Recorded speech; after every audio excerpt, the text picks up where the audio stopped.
UM offers a community that feels like home. Here, we are accepted. At UM, it's never too late to pursue my dreams and passion. I can be myself at UM. I found a new home. Here, I am seen and heard. I found a place where I belong.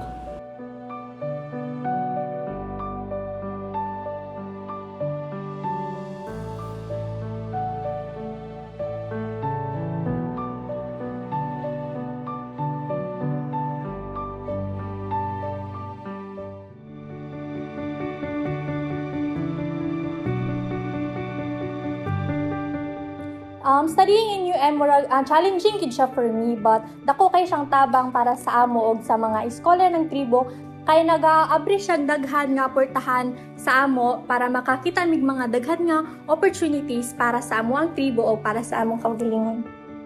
I'm actually astonished on how open University of Mindanao is to all cultures, beliefs, religions, fostering an open and diverse environment in the university.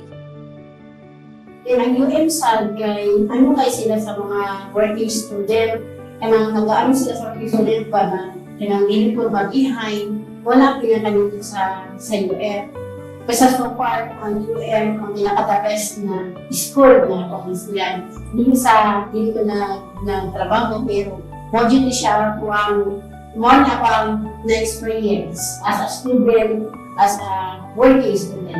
Based on my views, I have witnessed how much equality that University of Mindanao taught that I witnessed and felt how they apply the university's 4Gs, such as Galing, Gawi, Gana, and Goa. And I, humbly proud to be a UMian. I pretty enjoy my UM life, especially with my friends. And for my professors, they are very nice. They make it easier for me to understand my course. And I love the atmosphere. Everyone is so welcoming, both my classmates, professors, and UM staff. Here, I am seen and heard. All of the employees here are very open and inclusive with whatever sexuality you are, whatever color. Here, it's like a second home. Actually loving UM so far. My journey in UM has been tremendous and incredible. When it comes to the professors, I actually love my professors because they're kind of very down to earth. I'm actually from the professional school, so anytime I go to the professional school and I speak to the professors, they are always so ready to assist me and make me understand my project and my works there.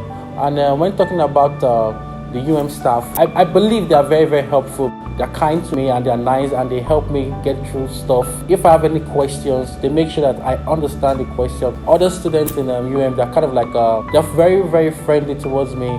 I would say my journey so far in UM has been a wonderful journey.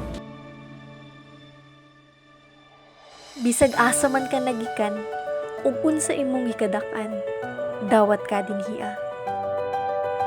Ako, garbo sa akong alma mater. Kaya ako? Kaya ko. Kaya ako. Kaya ko. Kaya ko. Kaya ko. Kaya ako. Kaya ako. Kaya ko. Kaya ko. Kaya ko, UMian.